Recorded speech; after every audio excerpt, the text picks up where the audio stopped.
ધારી railway station સામે આવેલ TV ફ્રીજના શોરૂમમાં લાગી વિકરાળ આગ. વેપારીને થયું લાખોનું નુકસાન. ધારી શહેરમાં આખો દિવસ લાઇટ ન હોય, આગ લાગતા ફ્રીજનું કમ્પ્રેસર ફાટતા આગ લાગી હોવાનું પ્રાથમિક અનુમાન.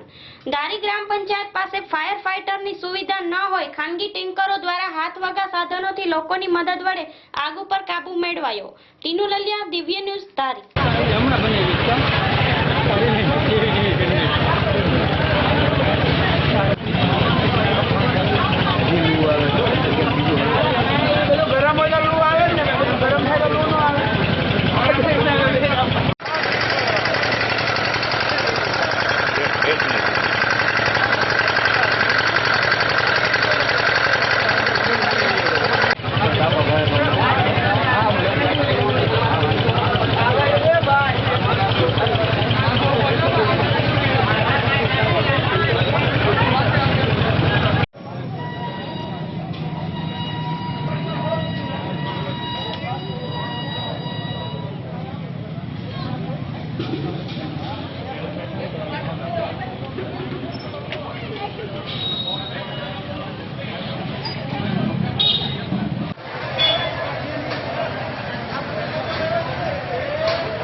લાઈટ નહોતી તો રોડ પર થાય.